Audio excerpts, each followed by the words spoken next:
What are the facts concerning the beginnings of Halloween and its pagan worship? Is taking part in Halloween today inviting the powers of darkness into your life and the life of your family?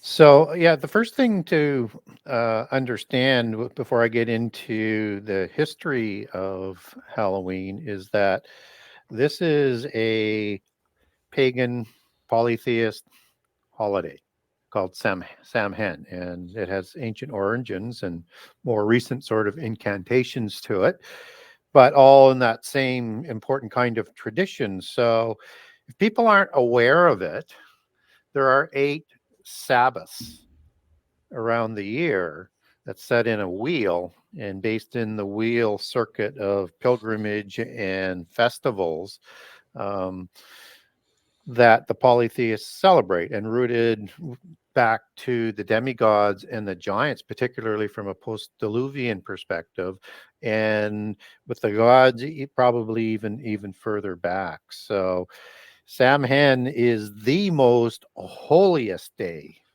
of the year, the most important day. But it's not just a day. All Hallows Eve is on the 31st, but it extends right to November 11th, which is, of course, another important day where poppies are included, and you have the memorialization of the war heroes in World War One, as it was first put in on the 11th day at the 11th hour in the 11th month, which is something to think about, which is 33, as in the Scottish Rite adepthood, and Oh, one of the man. holy numbers, and 3, because there's 3 of them, which is the 3rd degree adept level, and that poppies go right back to Sumeria. To ancient history, where the gods would hold these dried things in this release, and it's like this bulb. This was the poppy, and it was very important in their rituals. And the traveling into the underworld was also very, very important. The same imagery shows up with post-diluvian gods, like with Hades and Persephone, who would go at the beginning of Samhain on their trip to the underworld, to Hades, where they would stay there for a while.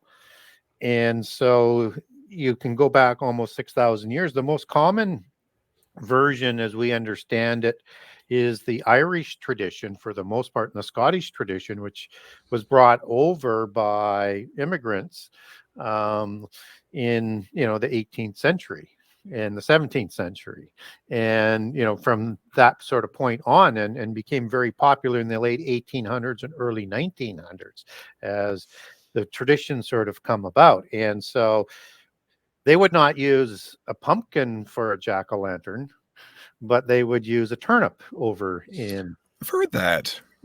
But pumpkins were more conducive to grow in North America and more easily grown, and so they became the jack-o'-lantern. And of course, Jack is a Nephilim. He's a jack of the lantern, and the mythology takes him back to, gianthood, and he is condemned to walk the earth with this lantern or turnip lantern as a demonic spirit, so a disembodied spirit of a giant. So as we start to look at this history moving forward and how it ends up over here, you have in about 43 AD, you have Rome, and this is at the start of the rise of Christianity, but it doesn't have a big influence on it yet because it's not that many years after Jesus has been crucified. And so Rome, in the power, it meshes their Day of the Dead celebration into the Samhain one. And they have another tradition that's more rooted in the Lupercalis festival and the dead as well, which is on St. Valentine's Day. But now they're going to sync it because of the empire. They want unity within the empire and within in the religion. So when we talk about 8 Sabbaths, that's the I'll just give them, I won't give them all the names. I'll give you where they are, but we know them by the 2 equinoxes and the 2 solstices. So December 21 is Yule, for example. Samhain Mhm. is Halloween. You have also every 6 weeks or in the middle, you have another celebration. So that's when we celebrate or mix in St. Valentine's Day is the first one. And then May Day is another one, and the May rituals. And then Interesting. one at the end of August, and then Samhain, which is the 6 weeks after the equinox in September. So there's 8 of them, and it's in a wheel shape. And the religion of the giants was the circuit of the wheel. So when we see Gilgal Raphaim at the foot of Mount Hermon on the Golan Heights, Wheel of the Giants, Wheel of the Spirits, that was one of the major sites. And it goes back to before the flood, to maybe as early as 3500 BC. But there would be a circuit in a wheel. So that understanding of a pilgrimage in a circle is very, very important, just as judges would have a circuit and ministers would one time have a circuit. And just as a circuit was done even in ancient Israel amongst the rabbis and the priesthood, but from a monotheist perspective. And so a circle is very important in the occult. So you have the magic circle that most people might be familiar with. And so circles are drawn a lot in association with pentagrams in around Samhain as well. It's kind of representative as a an allegorical portal. But also its true meaning is that it is a sacred location where you are going to be protected from the evil spirits. So you would do a circle, but you wouldn't draw it. You would have to put flour or blood or something to create the circle. And it is also a place where you would more easily communicate with fallen angels or demonic spirits, and more likely demonic spirits, because on All Hallows Eve, that's when you reduce the veil to almost nothing in their belief system between the physical world and the spiritual world. And these demonic spirits that manage to make it to their heaven in Hades or Sheol are going to come through all these portals on All Hallows Eve, and they're swarming everywhere. Wow. So if you're participating in a ritual during Samhain, you're opening yourself up. If you're getting drunk or doing drugs that might open yourselves up to a demon, you want to be very, very careful. So you want to understand that everything that is done is a polytheist ritual that they have Christians and people doing. And I'm not anti-Halloween. And people do what you want. Stay away from the rituals. Sure. So in the tradition as it was done in the time of the Druids in Ireland and Wales and England is they would go knocking on the doors, the Druids, on All Hallows Eve, and looking for a treat. What a treat is supply some of your servants to us. And what we will do is we will take them and we will put them in front of a vat of boiling water with apples in it or something. And they might have used other fruit as well. And they would have to try and get that apple out of the boiling water. And if they failed, they would be they would be killed and use their body used for fat to run the bonfires to keep the evil demons away. If they refused, they were taken and burnt like a wicker man, so that they would take again the fat to feed the bonfires. And so that was the trick of the treat, or as to what they were doing. But if the nobles refused, then they did blood circles and curses and all sorts of things in front of the house, along the house, to entice demons to go in and haunt them during Samhain. Wow. So now let's just look at the costumes that people dress up in. So the easy one is the fairy kings and the fairy queens, right? That's the matriarchal bloodline of the Tuatha De Danann giants, right? Let's look at people dressing up as demons. Well, that's a disembodied spirit, right? Let's look at wizards. Well, that's the priest of the priesthood and the priestess. Witches would be a priestess costume. Of course. Of course, right? And you just can go all down. And if you're dressing up as a superhero, heroes of old were the offspring of the gods, and the human females, the demigods. So Men of renown. yeah, they're just Wow. giants. If you're a pirate, pirates are thought to be sponsored by the Knights Templar. Uh, Oh my gosh. You can't get away from it. yeah, everything, ghosts. I mean, another thing that is, related to the disembodied spirits, crazy clowns, the trickster spirit of the crazy clowns. Crazy clowns were shamans. There's different kinds of shamans, but the connection is you have this white face, like with a shaman or a mime, but when you are putting this additional color on, I mean, you're not just representing Nephilim and their pale skin in particular. Now you're possessed, or they're doing something to change your body while they're in you. They're either enhancing you or they're torturing you. And so masks that are worn on Halloween, that comes up through the theatric side, along with kind of a parallel thing with the white faces. So you have this understanding that as an actor, you're channeling and trying to become the character. Well, that's demon possession. And that you're wearing a mask so that it's not you.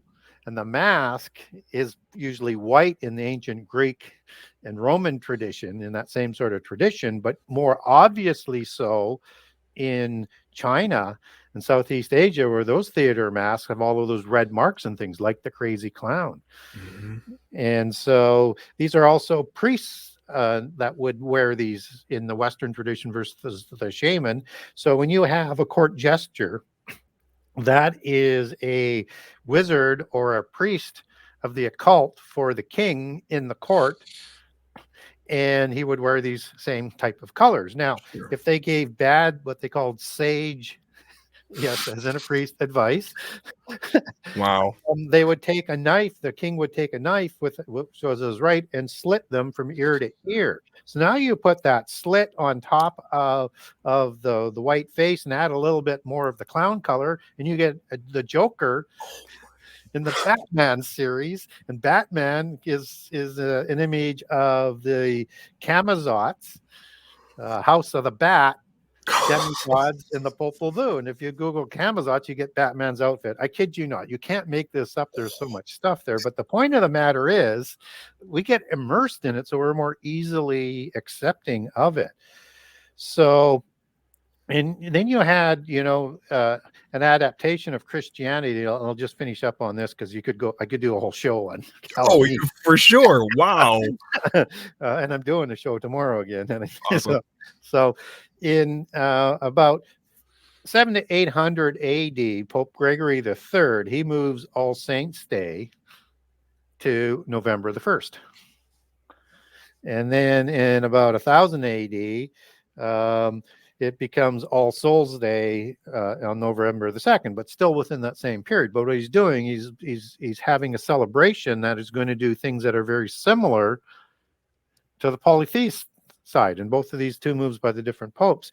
And so they're going to go door to door, knocking on it and trying to get something. Would be get these soul cakes that they would give out. Soul cakes. And they would dress up like saints and things like that. So they're really doing the same kind of tradition.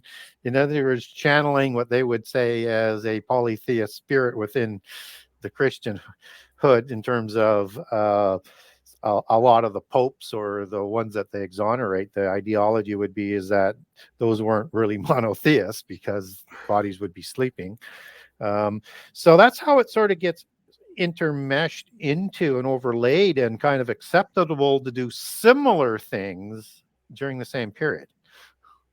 Wow. So the more it gets glorified and more it can be done out in the open, well, it's more fun to get even more full of intrigue with the characters, and then the candy and this and that. But understand that even the jack-o'-lantern, I mean, that goes back to Tuatha De Danann with the name Jack, and Jack is a common term for a demon spirit, like a Jack in the Box. That's like this Mhm. crazy clown that comes out of the box. And pirates are typically named Jack. A lot of Mhm. them are. And so Jack Frost is another one, demon spirit in a snowman. Wow, it's so interesting when you think about the imagery throughout storytelling that's used for jack-o'-lanterns. Because even the story of Ichabod Crane, they have Yeah, this horseman. yeah, He's yeah, he's wielding pumpkins at him. yeah. Well, and why is he headless? Because if you wanted to kill a giant, you had to take the head off. So, you brought up something interesting too with, how it's either trick or treat. So it's sort of Yeah. like a, "Hey, give us a treat, or on you, we're going to play a trick." Like, that's Yes. the That's whole yes, blackmail. give us your service. Well Extortion. well, and you think about people bobbing for apples, Yeah. it's like this is done in Yeah. remembrance of these poor servants putting their Yeah. hand in boiling water. Yeah. So, anyways, we spent that's probably the longest answer I'll spend on it. But Halloween is a very large topic, and so we want to be careful with it. We don't want to do rituals, and we don't want to create opportunities to invite a demon spirit in, particularly when there's so many that are said to be out in that period of time. And I have no reason to doubt them. They control this world. Sure. Now then, would you think, I guess, as an addendum to that, when, say, a kid dresses up as, like, Batman or Superman or Steve from Minecraft and goes out to gather candy, do you think that that is an invitation for that person to be oppressed by demons? Yes, what you want to be careful of is getting too much into the character. Okay. So, like, trying to, like, over embody the character versus, like, "Hey, Y- I'm Yeah, gonna I'm just dress up having as." fun, Sure. right? But if you want to become the character, are you creating an invitation? Got you. Good to know out there, folks. Sometimes it's Yeah. not just about candy. Yeah. So, choose something that is not important or directly related to the giants and the demigods. But uh, this is a demigod festival. This is a giant festival, and all about their history, genealogy, and belief system. Wow, it makes me think of that scene, towards the end of the first Ghostbusters movie where they crack the hatch on that container and it's just like everything comes Yeah. swirling out, and Yeah. happy Halloween, folks.